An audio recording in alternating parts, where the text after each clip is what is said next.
قرآن مجید فرقان حمید نے میاں بیوی کا جو رشتہ بیان کیا ہے نا، اس رشتے کو آپ سمجھیں جو قرآن پاک نے میاں بیوی کا رشتہ بیان کیا۔ کہن لباس لکم وانتم لباس لہن، فرمایا بیویاں تمہارا لباس ہیں اور تم ان کا لباس ہو، وہ تمہارا لباس ہے اور تم، اللہ اکبر، کیسا خوبصورت لفظ قرآن پاک نے، ہن لباس لکم وانتم لباس لہن، فرمایا وہ تمہارا لباس ہے اور تم، سمجھ آ رہی ہے نا جی بات کی، وہ تمہارا لباس ہے اور تم ان کا لباس ہو۔ تین خوبیاں تو ہر لباس میں ہوتی ہیں، تین چیزوں کے لیے لباس پہنا جاتا ہے، تین چیزیں، تین قسم کی آسائشیں لباس میں پائی جاتی ہیں، اس پر تو تمام مفسرین کا اتفاق ہے۔ سب سے پہلی چیز، لباس جو ہوتا ہے وہ بندے کو گرمی اور سردی سے بچاتا ہے۔ سخت سردی میں لباس لے لیں تو بندہ سردی سے بچ جاتا ہے۔ اس کا مطلب یہ ہوا کہ میاں بیوی ایک دوسرے کا لباس ہے۔ اگر بیوی کی طرف کوئی تکلیف آتی ہے تو میاں اس کو بچاتا ہے، اور اگر میاں کی طرف کوئی تکلیف آتی ہے تو عورت اس کو بچاتی ہے۔ میاں بیوی ایک دوسرے کا لباس ہے۔ لباس کیا کرتا ہے؟ لباس آدمی کے عیب چھپاتا ہے، اس کے وجود پر کتنے دھبے ہیں، کتنے نشان ہیں، وہ سارے چھپا لیتا ہے لباس۔ میاں بیوی ایک دوسرے کے عیب چھپانے والے ہوتے ہیں، عیب بتانے والے، رونا رونے والے نہیں ہوتے کہ بی بی جب بھی میکے گئی اس نے جا کے رونا شروع کر دیا، اتنی میں تانگو دوسرا ہے ہی کوئی نہیں۔ اور خامد صاحب جب بھی ملے انہوں نے ایک ہی راگ الاپنا شروع کر دیا کہ میری کیا بات تھی، مجھے مل کیا گیا ہے، میں کیا تھا، میرے ساتھ ہوا کیا ہے۔ تو لباس ہیں، ایک دوسرے کا عیب چھپائیں گے، بولیے ایک دوسرے کا عیب چھپائیں گے، ایک دوسرے کی غلطیوں کی پردہ پوشی کریں گے۔ اور تیسرا، لباس کا کیا مقصد ہوتا ہے؟ لباس شخصیت کا آئینہ دار ہوتا ہے۔ لباس آدمی کی اچھی اور خوبصورت طبیعت کا حصہ ہوتا ہے۔ جو لباس ہوتا ہے وہ انسان کو زینت بخشتا ہے، خوبصورت کر دیتا ہے۔ داڑھی والا آدمی ننگے سر پھرے تو خوبصورت نہیں لگتا، ٹوپی پہن لے تو بڑا پیارا لگتا ہے، ٹوپی پہنے تو بڑا، اور اگر امامہ باندھ لے تو نور نالا نور ہونا شروع ہو جاتا ہے۔ اللہ کرے آپ خوش ہو جائیں، آمین تو کہہ دیں، اور اللہ کرے فجر کی نماز آپ امامہ باندھ کے پڑھ لیں، آمین تو کہیں۔ چلو کونی جنہ دی داڑھی نہیں انہوں نے رکھنی چاہیے دیئے، جنہ دی نہیں ہونا نو موضوع نہیں تھا، پر ہماری بھی مجبوری ہے، داڑھی آئی جاتی ہے، ہر موضوع میں شامل ہو جاتی، رکھنی چاہیے۔ سب یاد رکھیں، لباس آدمی کو زینت دیتا ہے۔ قرآن مجید کے لفظوں پہ غور کرو، اگر تو شادی کے بعد بیوی کے آنے کی وجہ سے خامد کو سکون نہیں ملا تو اس کا مطلب ہے اس نے گھر کو زینت نہیں دی، اور اگر شادی کے بعد اس بچی کو تحفظ نہیں ملا، اس کو اپنے گھر کے اندر سکون نہیں ملا، تو اس کا مطلب ہے خامد نے اسے زینت، اس لباس نے زینت نہیں دی۔ میاں بیوی ایک دوسرے کا لباس ہے۔ اس مقدس رشتے کو اسلام نے باندھا، اور لباس کہہ کے باندھا۔ میرے رسول کریم علیہ السلام نے پہلے تو خارجی لوگوں کو منع کیا ہے۔ میری ذاتی رائے یہ ہے کہ میاں بیوی کی ذاتی لڑائی کوئی بھی نہیں ہوتی، ذاتی لڑائی، میری باتوں کی سمجھ تو آ رہی ہے نا آپ دوستوں؟ کوئی نہیں آ رہی؟ اللہ جزا دے آپ۔ میاں بیوی کی ذاتی لڑائی کوئی نہیں ہوتی۔ ہوتا پتہ کیا ہے؟ لڑکے سے پوچھیں کہ بتائے جناب کیا حال ہے، تو کہتے ہیں بیوی میری صحیح ہے، اس کے گھر والے نہیں صحیح۔ سنا آپ نے بھی کبھی یہ لفظ؟ تو اسی طریقے سے اگر لڑکی سے پوچھیں کہ تیرا کیا حال ہے، تو کہتی ہے خامن تو میرا دھیان رکھتا ہے، اس کی اماں نہیں خیال رکھنے دیتی۔ تو لڑائی جو ہوتی ہے وہ تیسرے آدمی کی وجہ سے ہوتی ہے۔ تیری اماں آئی تھی تو اس طرح کہہ گئی، تو تیرا بھائی آ گیا تھا تو وہ یہ کہہ گیا، تیسرے فرد کی وجہ سے۔ میرے نبی کریم علیہ السلام نے تیسرے بندے کو سمجھایا ہے، تیسرے فرد کو حضور نے سمجھایا ہے۔ نبی پاک علیہ السلام نے فرمایا خبردار، ماں، بھائی، بیٹا، باپ، سارے لحاظ کریں، بسنے دے میاں بیوی کو۔ اگر شادی کر دیا تو ان کو سکون سے رہنے دو۔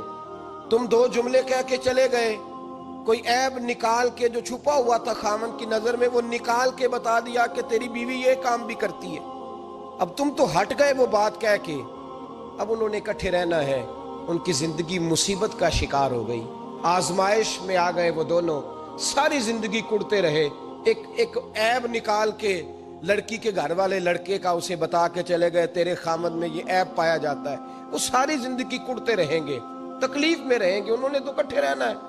بتانے والا چلا گیا، میرے رسول کریم صلی اللہ علیہ وسلم فرماتے ہیں لعنتی ہے وہ شخص، لعنتی ہے وہ شخص۔ یا رسول اللہ کون سا؟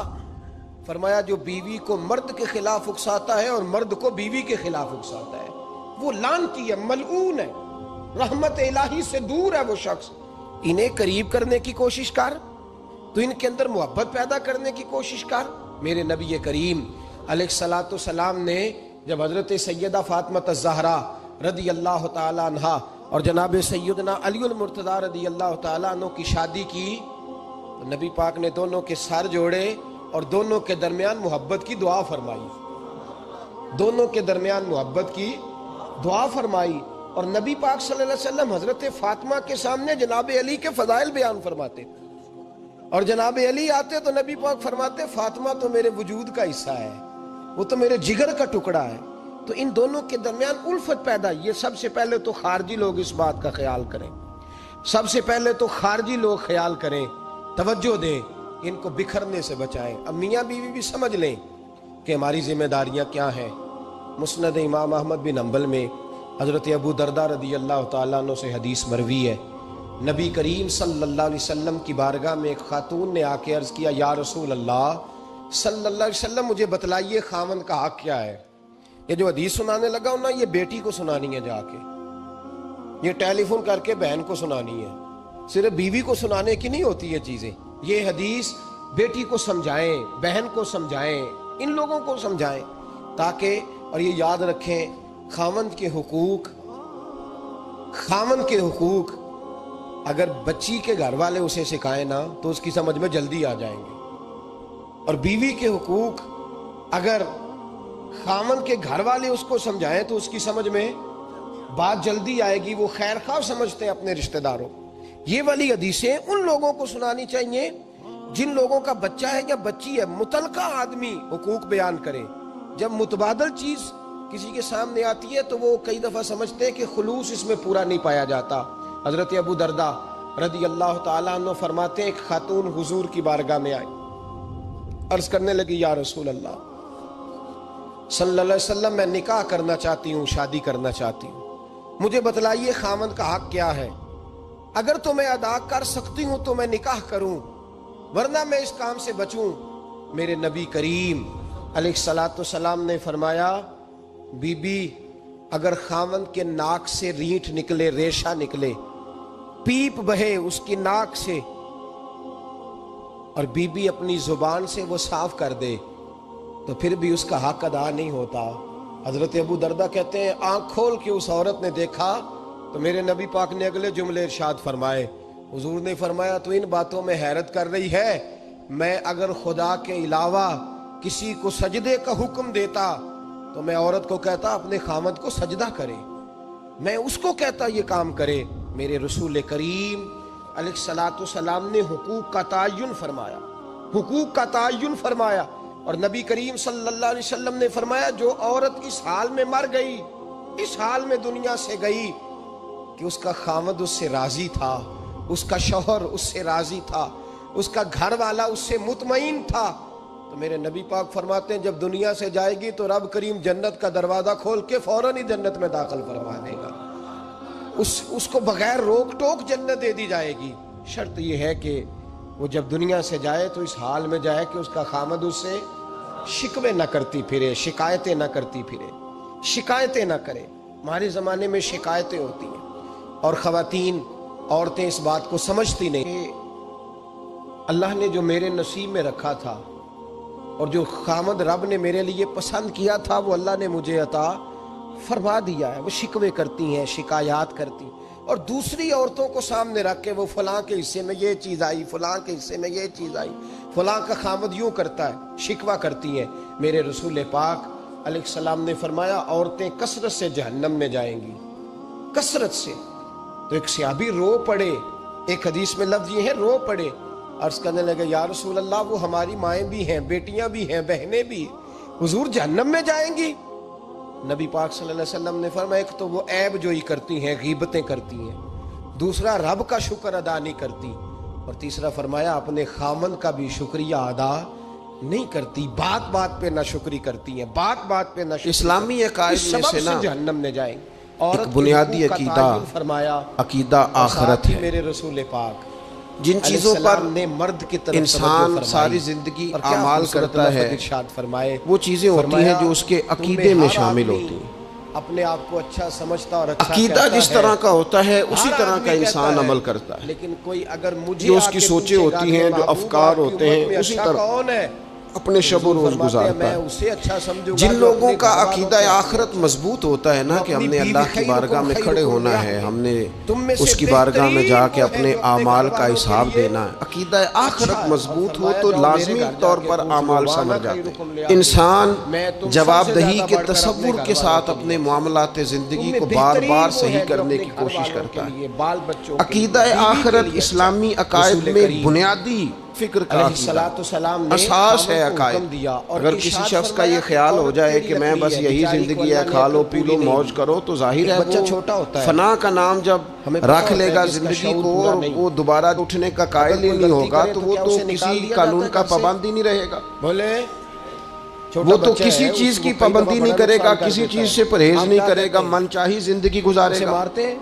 عقیدہ آخرت اللہ کی بارگاہ میں کھڑا ہونے کا تصور یہ انسان کو سوار دیتا ہے، یہ ایک ایسا مراقبہ ہے جو تزکیہ نفس کر دیتا ہے، انسان کا باطن سنور جاتا ہے، اخلاقیات میں تبدیلی آتی ہے۔ پھر کوئی کیمرہ بھی نہ لگا ہو نا، کوئی بھی نہ دیکھ رہا ہو تو بندہ پھر بھی نیک ہو جاتا ہے، کیونکہ اس کا خیال ہوتا ہے میرا رب مجھے دیکھ رہا ہے، صبح قیامت میں اپنے رب کی بارگاہ میں کھڑا جب بہو کیا جاؤں۔ تو عقیدہ آخرت کی مضبوطی، اس تصور کا مضبوط ہونا امت مسلمہ کے لیے نہایت ہی ضروری ہے۔ آپ دیکھیے قرآن مجید فرقان حمید ہماری توجہ دلاتا ہے، اور سورۃ القیامہ کے اندر اللہ کریم نے ارشاد فرمایا اَیَحْسَبُ الْإِنسَانُ، کیا آدمی اس گھمنڈ میں ہے، کیا انسان کا یہ خیال ہے اَن یُتْرَکَ سُدًى، کہ اسے آزاد چھوڑ دیا جائے گا، اس سے پوچھا نہیں جائے گا؟ تو یہ ٹوٹ جائے گی۔ کیا انسان یہ سمجھتا ہے اس سے کوئی سوال؟ اَیَحْسَبُ الْإِنسان، میں اس کے ساتھ گزارا کروں، کیا انسان اس گمان میں ہے، اس گھمنڈ میں ہے اَن یُتْرَکَ سُدًى، اسے آزاد چھوڑ دیا جائے گا، کوئی پوچھنے والا نہیں ہوگا، اسے آزاد نہیں چھوڑا جائے گا۔ اس پر پابندیاں ہیں، اس پر کچھ قیود ہیں، اسے کچھ حدود بتائی گئی ہیں، اسے ایک دائرہ کار دیا گیا ہے، اسے بتایا گیا ہے کہ یہ حلال ہے، یہ حرام ہے، یہ تیرے لیے جائز ہے، یہ تیرے لیے جائز نہیں ہے۔ اس چیز کی حد تک تو آگے بڑھ سکتا ہے، یہاں سے اس لائن کو تو کراس نہیں کر سکتا، اس پر پابندیاں ہیں، ان پابندیوں کے بیچ رہ کے وہ زندگی گزارے گا۔ اور یہ بھی یاد رکھیں، یہ آیت ایک دوسرا معنی یہ دیتی ہے کہ یہ مت سمجھے کہ صبح قیامت اسے چھوڑ دیا جائے گا، اس سے پوچھا جائے گا، اس سے سوال کیا جائے گا۔ اللہ کی بارگاہ میں جب یہ کھڑا ہوگا تو اسے اپنے اعمال کا حساب دینا ہو۔ لازمی طور پر ایک عدالت صبح قیامت لگے گی جس عدالت میں مجرم پیش ہوں گے، انہیں اپنے جرموں کا حساب دینا ہے، ظالموں کو کھڑا کیا جائے گا، ان سے ان کے ظلم کے بارے میں باز پرس ہو۔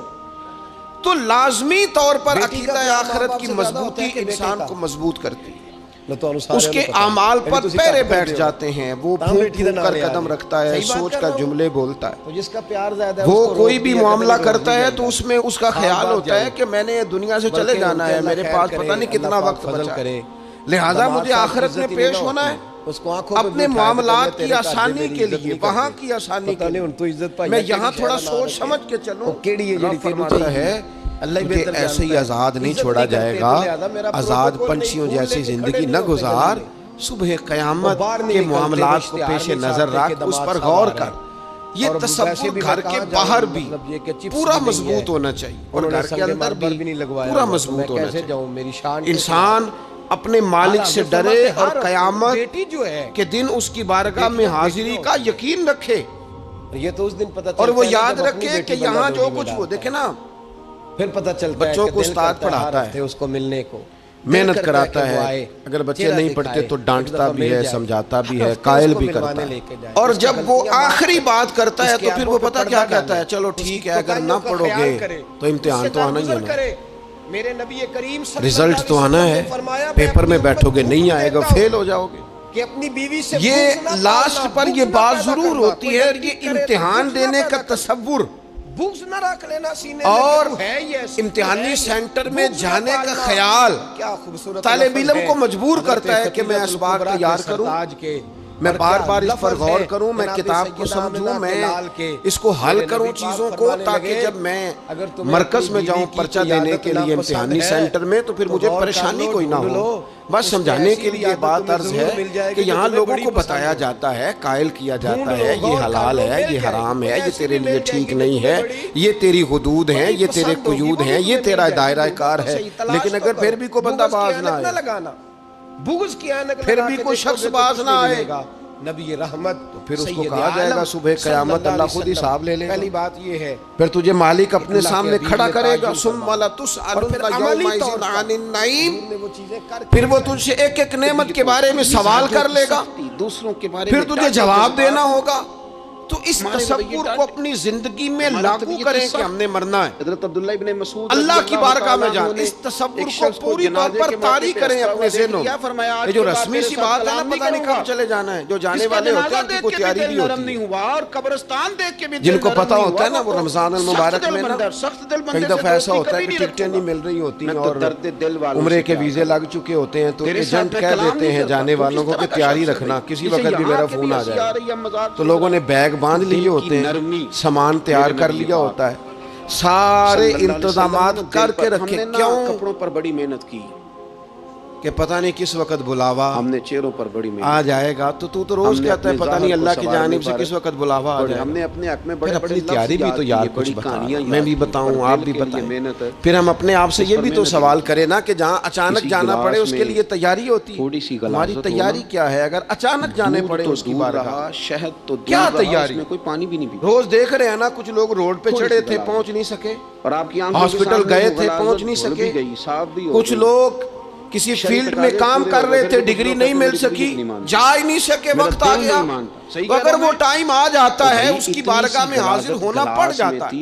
تیاری کیا ہے؟ نلکے کا نبی پاک علیہ السلام گھر کے اندر ہو اپنے گھر والوں کی تربیت کے لیے اور تعلیم امت کے لیے ایک دعا مانگتے تھے. حضرت عائشہ صدیقہ کہتی ہیں حضور دعا مانگتے، کسی کے بارے مشکات میں موجود ہے. کیا دعا تھی؟ اللہم حاسبنی، اور اب تو اتنا عجیب حسابا حال ہو گیا، یسیرا، جماعتوں کے بارے میں برا اے اللہ ذرا حساب آسان کر کے لینا. حال ہے کہ سبق پڑھایا جاتا ہے یہ حضور تعلیم امت کے لیے دعا مانگتا، اللہ حساب ذرا آسان کر کے لیجیے، مالک کرم فرما. میں ٹھیک نہیں، باقی حضرت عائشہ صدیقہ رضی اللہ تعالیٰ عنہ ارشاد فرماتی ہے میں نے عرض کیا یا رسول اللہ صلی اللہ تعالیٰ علیہ وسلم یہ آسان حساب کا کیا مطلب ہے؟ فاضل بریلوی رحمۃ اللہ علیہ حضور فرمانے لگے عائشہ آسان حساب کا مطلب یہ ہے کہ رب کریم بندے کے نامہ اعمال پر نظر ڈالے گا، مجھ سے بہتر مل گیا تو پھر میرے ساتھ اور پھر اللہ تبارک و تعالیٰ اس سے درگزر فرما دے خیال میں نہ ملا تو پھر یہ آسان حساب ہے. پتہ مالک کو ہے اس نے کیا کیا ہے، پر کریم ہے نا. صرف میں ٹھیک ہوں، عدل کریں تے تھر تھر کمبن، اچھیاں شانہ والے تے جے فضل کریں تے. تو لوگ یہ کہا کرتے تھے پھر بخشے جامن میرے جے منہ کالے، نظر کرے گا پھر معاف فرما دے گا. اور حضور فرماتے عائشہ یاد رکھو جس سے اس نے حساب لیا وہ لوگ تو نفی کرتے تھے، وہ پھر بڑی مشکل میں لوگ تو نفی کرتے تھے اپنی، کہتے اس کے لیے مشکل ہو. اللہم حاسبنی حسابا یسیرا، اے اللہ تو حساب ذرا آسان کر کے لینا، ذرا آسان کر کے. یہ تعلیم امت کے کہ امت کے دل میں خیال پیدا ہو کہ حساب دینا ہے. تو بات کو شبہ پڑ گیا کہ شاید تو نے حساب دینا ہے، مسلمان معاذ اللہ یہ وہ والے، تو نے اپنے مال کا حساب دینا ہے، تو نے اپنے لفظوں کا حساب دینا ہے، تو نے معاملات کا حساب دینا ہے. تو جس کرسی پہ بیٹھا ہے، تو کلرک ہے یا صدر ہے، تو نے اپنی اس نشست کا حساب دینا ہے. تو استاد ہے یا پیر طریقت ہے، تو مؤذن ہے یا خطیب ہے، تو جو بھی ہے تو نے حساب دینا ہے. تجھے تیرے منصب کے بارے میں پوچھا جائے گا، تجھے تیرے عہدے کے بارے میں پوچھا جائے گا، تجھے اپنی ذمہ داریوں کے بارے میں حساب دینا. اللہ کی بارگاہ میں تمہیں جا کے بتانا ہے کہ تم نے کیا اعمال کیا. اس تصور کو پکا کریں اپنے. یہ تصور کہنے لگے وہ تو دنیا کتنا کو پکا ہونا چاہیے. لوگوں کی دنیا کیا ہے اور آخرت کیا ہے. ہمارے ہاں لوگوں نے بہت بڑا لمبا چوڑا دنیا کا تصور بنا لیا، کارے جہاں دراز لمبا تصور، دنیا داری کے لیے لمبی منصوبہ بندی. کیونکہ دور دور تک میں نے یہ کرنا ہے، پھر میں نے یہ کرنا ہے، پھر اس کے بعد انشاءاللہ یہ کر دینا. یہ تو آپ نے 300 سال کی پلاننگ بتا دی ہے. تو کدھر جا رہا ہے؟ یہ تو 300 سال کی پلاننگ بتائی. کیا بتائیں تجھے اے باپ، کیا کار ہائے نمایاں کر گئے. بی اے کیا، نوکر ہوئے، پینشن ملی، پھر مر گئے. میری طلب صادق. زندگی تو اتنی سی ہے. اتنی لمبی منصوبہ بندی، اس میں آخرت کہاں ہے؟ اس میں اگر کسی مقام پر رب کی بارگاہ میں حاضر ہونا ہے تو وہ کہاں؟ جو مرنے والے لوگ ہوتے ہیں ان کا تو جینا کچھ اور طرح کا ہوتا ہے. جن کو جانا ہوتا ہے ان کا رہنا تو کچھ اور طرح کا ہوتا ہے. جن کو کسی جگہ منتقل ہونا ہوتا ہے، جو عارضی مکانوں میں رہتے ہیں، ان کا رہن سہن تو ذرا اور طرح کا ہوتا ہے. جو ہمارا رہن سہن ہے، جو ہمارا طریقہ کار ہے، وہ تو مستقل رہنے کا ہے. وہ تو لگتا ہے کہ کبھی چھوڑنے والے نہیں ہیں. اس میں تو کوئی ایسی چیز نظر نہیں آتی کہ جس میں ہم محسوس کریں کہ ہم نے چھوڑ کے جانا ہے. لیکن نبی پاک علیہ السلام نے اس دنیا کو ہم بہت بڑی دنیا سمجھتے ہیں. حضور نے اس کی مثال کیا دی. صحیح مسلم کی حدیث ہے. دیکھیں کتنا کھول کر اور کتنا آسان کر کے رسول پاک ہمیں بات سمجھاتے ہیں. دنیا کیا ہے، آخرت کیا ہے، یہ والی زندگی کیا ہے، آخرت کی زندگی کیا، بالکل کھول کر واضح کر کے نبی پاک علیہ السلام فرمانے لگے دنیا اور آخرت کی مثال اس طرح ہے جس طرح دریا بہ رہا ہو اور کوئی آدمی اس میں انگلی ڈبوئے، اسی طریقے جتنا پانی اس کی انگلی کو لگ گیا یہ دنیا ہے، اور جو باقی ٹھاٹھے مارتا دریا پیچھے ہے، سمندر پیچھے ہے، وہ سارا آخرت کی وجہ سے ہوتی ہے. میں بتا سکتا ہوں اتنی سی دنیا ہے کہ صحیح مسلم میں اتنی سی دنیا کے لیے اتنے پاپڑ بیلنا، اتنی سی دنیا کے لیے اتنے ظلم کرنا، اتنی سی دنیا کے لیے اتنے حق ضائع کرنا، اتنی سی دنیا کے لیے اتنے لوگوں کے دل توڑنا، اتنے حقوق پہ ڈھاکہ ڈالنا، اتنا جبر کرنا، اگر شادی کر لوگوں کا مال کھانا، لوگوں کو تکلیف دینا، عزتیں اچھالنا، اتنی سی دنیا کے لیے چھپا ہوا. حضور فرمانے لگے اتنی سی ہے یہ دنیا جتنا انگلی کا پانی لگ گیا ہے زیادہ باتیں کرتے ہیں. وہ جنت ہے جو میری جنت نہیں خدا کا فضل ہے، زندگی مصیبت کا جو اللہ کی عطا ہے اپنے بندوں کے لیے. میرے کریم فرمانے لگے اس جنت میں وہ نعمتیں ہیں نہ کسی آنکھ نے دیکھی، نہ کسی کان نے سنی، نہ تمہارے دل پر کبھی خیال ہی گزرا ہوگا کہ ہمارا رب ہمیں یہ عطا فرمانے والا ہے. بتانے والے تھوڑا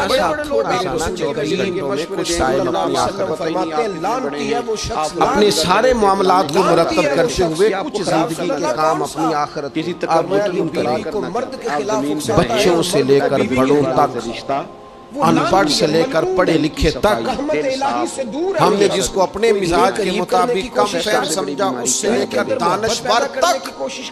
میرے نبی کریم علیہ السلام نے جب وہ ایک سوچ حضرت سلطان باہو رحمت اللہ علیہ فرمانے لگے ہزاروں لوگ ان کی خدمت میں آیا کرتے تھے تو کہتے ہیں رابطہ طالب کوئی نہیں ملے. سوال آ گیا دونوں کے سارے کہتے جو ملے ہے طالب زردہ. یہ تو دعا کرانے آئے ہیں کہ میرا کاروبار ہے اس کا دل، یہ تو دعا کرانے آئے ہیں کہ جناب وہ میرا جو ہے وہ فلانا کیس الجھ گیا. رابطہ طالب کوئی نہ اور جناب علی کوئی ایسا تو آتا جو کہتا میری اس سے ملاقات کرائے، اور کسی کی کوئی زبان طریقہ بتائے مالک معرفت کیسے دیتا ہے.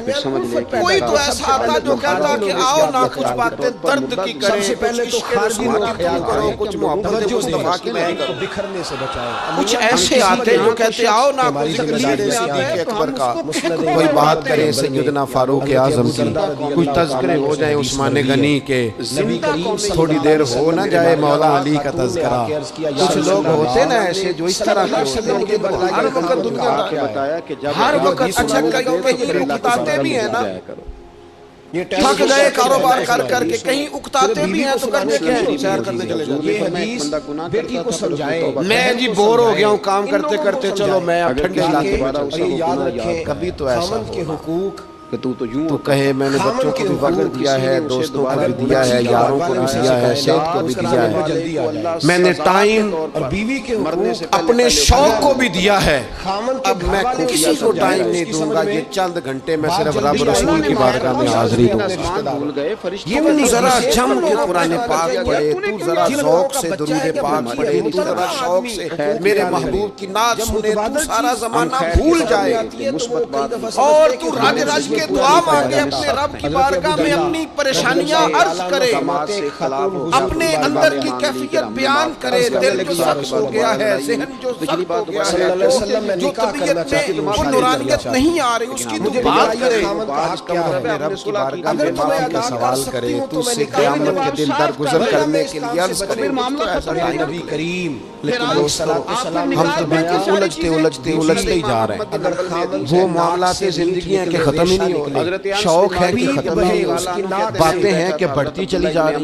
دور گزر گیا جب لوگ کہتے تھے کہ کوئی درود پاک بتائیں جس سے سرکار ایک کی مسئلہ ہے صاحب آئے کام نہیں چلتا، میں نے کہا سورہ واقعہ پڑھا کرے، کہتے ہیں حضرت میں بڑی دیر سے پڑھ رہا ہوں، میں نے کہا چلے کوئی صدقات دے کے دیکھ لے، کہنے لگے بڑی دیر سے دے رہا ہوں، میں نے انہیں ایک اور وظیفہ بتایا، کہنے لگے یہ بھی مجھے کسی نے بتایا تھا بڑی دیر سے کر رہا ہوں، میں نے انہیں کہا پھر میری ایک ناقص رائے یہ ہے کہ سارا کچھ کرنے کے بعد اگر ابھی تک پھر بھی آپ سمجھ رہے ہیں نا آپ کی مرضی کے مطابق آپ دروازے نہیں کھول رہے، پھر آپ صبر کریں، جو میرا رب چاہتا ہے اس پہ راضی رہ کے دیکھیں، پھر ذرا راضی رہ کے دیکھیں، پھر دیکھیں کہ مالک کا فیصلہ کیا ہے، وہ آپ کے حق میں کوئی رحمت والا فیصلہ ہی فرمائے گا، پھر ذرا انتظار کر کے دیکھیں، پھر ذرا صبر کر کے دیکھیں، پھر وہ کہتا ہے وبشر الصابرین، اس کو بغیر انہیں صبر کیا ہے یا انہیں میری رحمت کی کچھ خبری سنا دو۔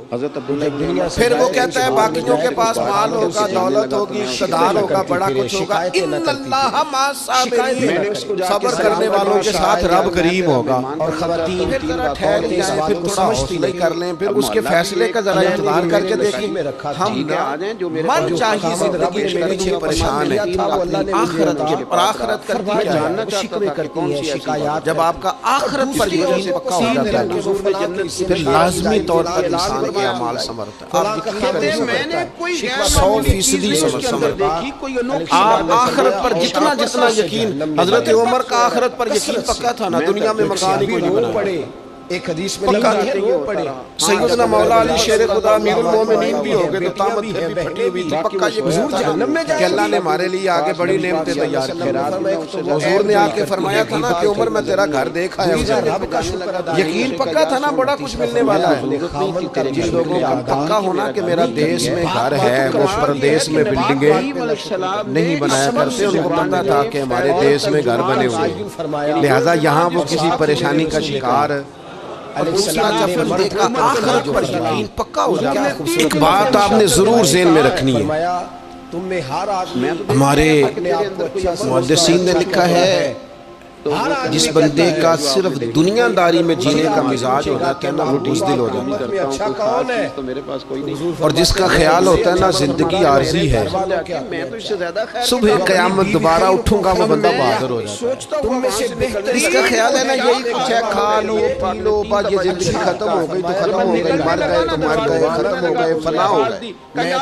ان لوگوں کا مزاج بزدلانہ ہو جاتا ہے، جرت مند نہیں رہتا، اور جن کا یہ خیال ہوتا ہے نا مرنے کے بعد بھی اٹھنا ہے، ایک نئی زندگی اللہ عطا کرے گا، اور ارشاد فرمایا لوگ پھر موت سے گھبراتے نہیں، انہیں مرنے سے ڈر نہیں لگتا، بچہ چھوٹا ہوتا ہے، پھر موت کا لفظ کوئی بندہ سنا کہ انہیں بلیک میل نہیں کر سکتا، بندے طاقتور ہو جاتے ہیں، باہمت ہو جاتے ہیں۔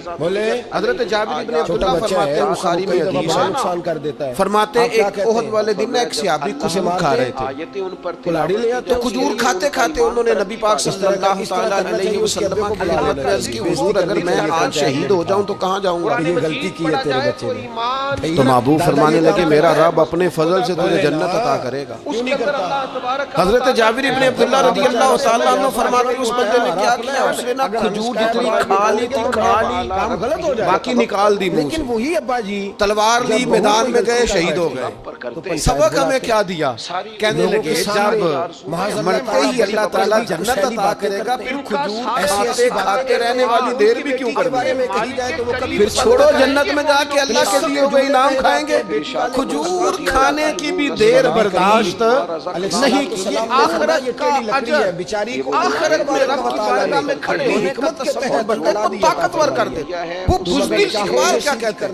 اقبال کہتے ہیں موت کو سمجھے ہیں رشتے کے اختتام میں زندگی، یہ ہے شام میں زندگی، پھر صبح دوام میں زندگی، اور حضرت بلے شاہ بھی بول